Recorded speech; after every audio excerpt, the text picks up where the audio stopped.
E aí, tudo bem? Graça e paz da parte do nosso Senhor Jesus Cristo na sua vida. Quero compartilhar uma palavra aqui com você que está em Marcos. Vou aqui estar lendo Marcos no capítulo 6, a partir do versículo 14. Acompanha comigo? O rei Herodes ouviu falar de tudo isso porque a fama de Jesus se havia espalhado por toda parte. Alguns diziam: esse homem é João Batista que foi ressuscitado. Por isso, esse homem tem poder para fazer milagres. Outros diziam que ele era Elias. Mas alguns afirmavam: ele é profeta, como um daqueles profetas antigos. Quando Herodes ouviu isso, disse: ele é João Batista. Eu mandei cortar a cabeça dele e agora ele foi ressuscitado. Pois tinha sido Herodes mesmo quem havia mandado prender João, amarrar as suas mãos e jogá-lo na cadeia. Ele havia feito isso por causa de Herodias, com quem havia casado, embora ela fosse a esposa do seu irmão Filipe. Por isso João tinha dito muitas vezes a Herodes: pela nossa lei, você é proibido de casar com a esposa do seu irmão. Herodias estava furiosa com João e queria matá-lo, mas não podia, porque Herodes tinha medo dele, pois sabia que ele era um homem bom e dedicado a Deus. Por isso Herodes protegia João, e quando o ouvia falar, ficava sem saber o que fazer, mas mesmo assim gostava de escutá-lo.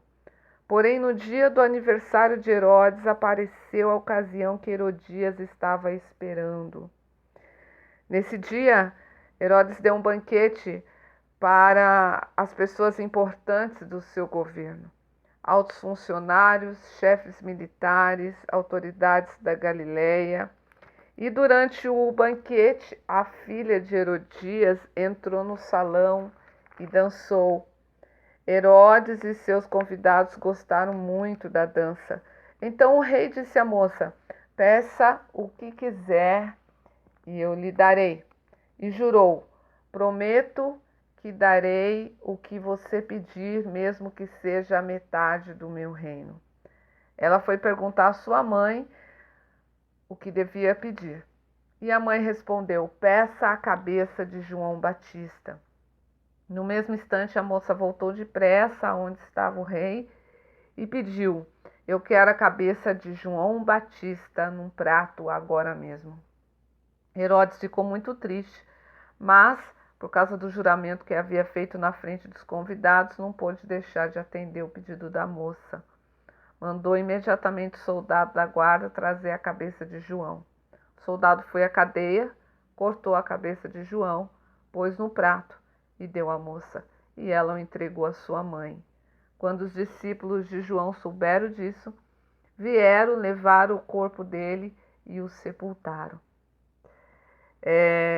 Até aí. É uma história um tanto triste, né? Porque a gente vê aqui como foi a morte de João Batista.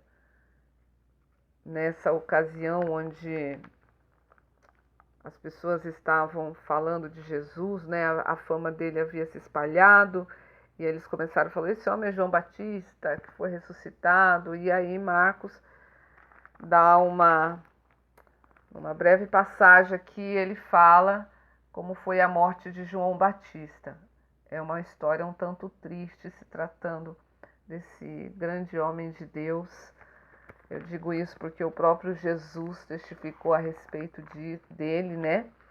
Lá em Lucas, aqui diz Lucas capítulo 7, versículo 24, diz assim: quando os discípulos de João foram embora, Jesus começou a dizer ao povo o seguinte a respeito de João. Jesus começou a testificar de João. Ele disse assim: o que vocês foram ver no deserto? Um caniço sacudido pelo vento? O que foram ver? Um homem bem vestido? Ora, os que se vestem bem e vivem no luxo moram nos palácios. Então me digam, o que foram ver? Um profeta? Sim. Sim, eu afirmo que vocês viram muito mais do que um profeta.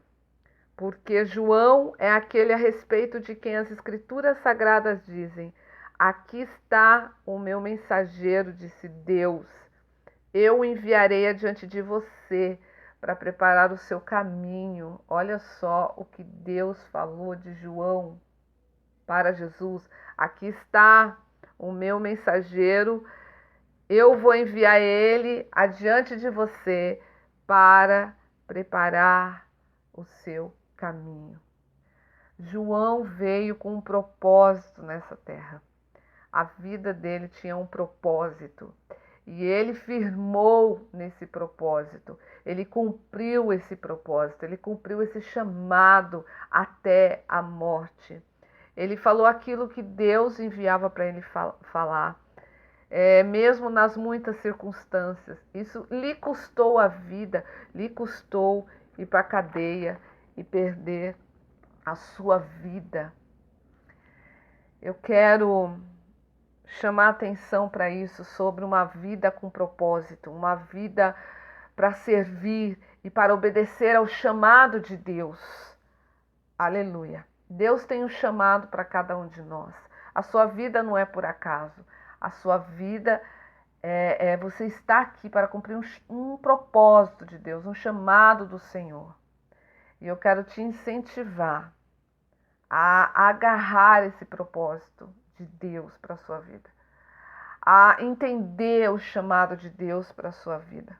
Busca do Senhor, compreenda o chamado de Deus para a sua vida e não desista, não desista, persevere no chamado, mesmo que isso te custe circunstâncias contrárias, porque há perseguição, há muitas circunstâncias contrárias, muitas contrariedades, né? Lutas pelo caminho. Mas eu quero te incentivar nesse dia a perseverar no propósito, perseverar, a ser fiel ao chamado de Deus, aquilo para qual Deus te enviou e te chamou. Vá e obedeça a palavra de Deus, obedeça o que Deus te falou, obedeça aquilo que Deus, pela qual Deus te enviou. Há um propósito, há um chamado e ele precisa ser cumprido na sua vida. Amém? Não desista, não desista do teu chamado. Amém? Busca do Senhor que Ele é poderoso para te firmar cada vez mais, para te fortalecer, para te manter firme na fé. Ânimo, ânimo, no mundo tereis aflições. Jesus falou, mas tem de bom ânimo, porque Jesus venceu o mundo. Aleluia, ele venceu, ele venceu. Ele veio com um propósito. João Batista veio com um propósito. E foi até a sua morte. Fiel ao teu propósito. Fiel ao chamado de Deus para a sua vida. Amém? Deus te abençoe. Não desista. Continue. Aleluia. A paz.